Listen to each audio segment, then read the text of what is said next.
Morning student. आज हम आगे देखने जा रहे हैं Dick Whittington and his cat. ये लेसन हमने स्टार्ट किया था। तो हम where he hope he would come to no harm यहाँ तक आए हैं। तो आगे देखेंगे। The next morning Dick woke up cold miserable and very hungry. Next morning को उसको जब वो नींद से जाग जाता है तो उसको बहुत ठंडी महसूस हो रही है और उसका जो बहुत ही मिजरेबल कंडीशन है और उनको ज़्यादा भूख भी लगी हुई है। तो वैसे में वो क्या करता है, ही वंडर्ड अराउंड बिगिंग फॉर फूड। वो इधर उधर देखता है और कुछ खाने को मिलता है क्या इसके बारे में वो देखता है। But again and again people shouted at him. लेकिन क्या हो जाता है, बार बार लोग उसके ऊपर चिल्लाते हैं, बार बार उसको ऐसे सर पर उनको थोड़ी सी हिटिंग करते हैं और बार बार चिल्लाते हैं।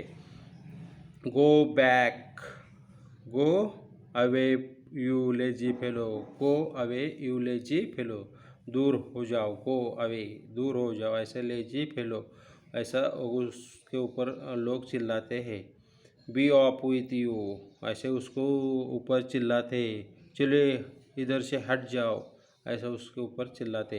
And am angry below at his head ऐसे उसके सर के ऊपर उसको ज़ोर से हिटिंग करते हैं ऐसे वो देखो आगे। At last he collapsed in the street and lay there too weak to look further for food.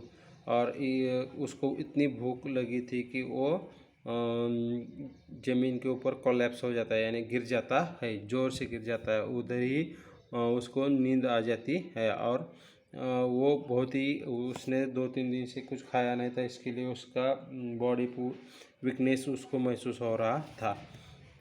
By chance वो किसके घर के सामने गिरता है तो देखो, by chance Dick had fallen in front of the house belonging to a rich merchant. और ए रिच मर्चेंट उधर एक है उस स्टोरी में, और उस रिच मर्चेंट के घर के सामने वो क्या हो जाता है, गिर जाता है।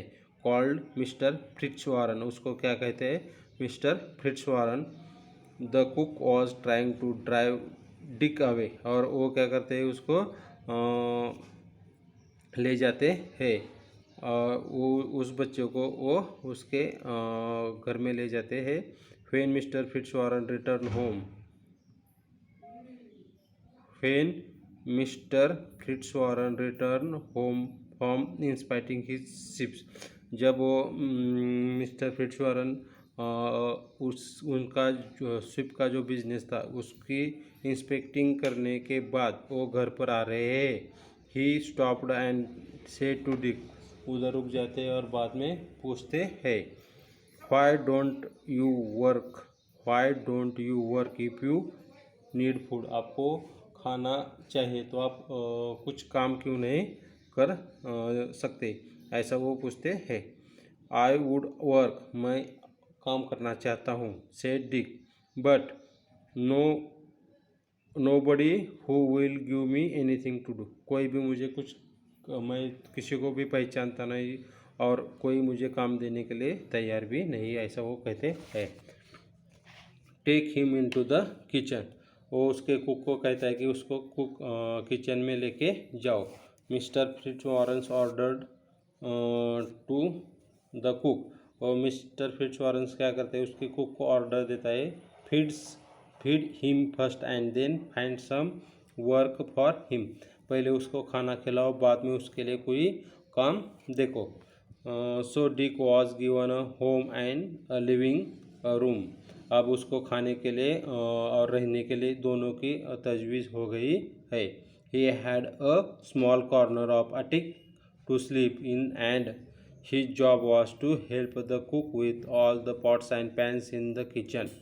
अब उनका रहने के लिए जगह भी मिल गया और खाने के लिए उनको खाना भी मिल गया। अब उसको रहने के लिए वो किधर रहता था, a small corner of the attic. Attic यानी कि ऐसी जगह, very small room inside a pointed roof, छत के नीचे की छोटी सी जगह होती है, उसको अटिक कहते हैं, माड़ा। उधर वो सोता था और जॉब उसका क्या है, कुक को हेल्प करना, स्पॉट और पैंस धोने में उसको मदद करना, ये उसका मेन टास्क है। Dick's life should have been much better than before. अब डिक की लाइफ पहले से ज़्यादा अच्छी हो गई है, but he still had two difficulty to face, लेकिन उसको टू प्रॉब्लम फेस करने पड़ते हैं। The first was that the attic he slept in was overrun by rats and mice। जिधर वो सोता है उधर एटिक रूम में वो उधर बहुत सारे चूहे और चूहे है और उसके पिल्ली, ये उसको बहुत तकलीफ़ देते हैं। ये बहुत बड़ा उसको पूरी रात को उसकी नींद नहीं हो जाती है, इसी वजह से वो क्या होता है कि प्रॉब्लम आ जाता है। At night they scampered all over him and kept him awake. और स्क्रैम्पर्ड का मतलब है इधर उधर घूमना, और जब रात होती है तब वो सो जाने के बाद चूहे इधर उधर रूम में पूरे इधर उधर हो जाते हैं और उसकी नींद खराब हो जाती है। After a time he solved this problem by saving the few pennies he was paid and buying himself a cat. कुछ समय जाने के बाद ये प्रॉब्लम उसने सॉल्व किया। कुछ पेनीज उसने, पेनीज यानी वहाँ का जो करेंसी है उसको पेनीज कहते हैं, चंद रुपये, और उसने कुछ रुपए पेनीज बचाए और उससे उन्होंने खुद के लिए कैट खरीदा और वो उस प्रॉब्लम से उसको छुटकारा मिला। In no time at all, अब उसको बहुत सारी नींद आती है। The cat chased away all the rats and mice, और वो क्या हो जाता है, अभी कैट उस सभी बिल्ली को वो खाता है, इसी वजह से उसको कोई तकलीफ़ नहीं होती और वो पीसफुली सो जाता है। And Dick was able to sleep peacefully, वो शांत सो जाता है। आगे हम नेक्स्ट वीडियो में देखेंगे, तब तक रुक जाते हैं। Thank you.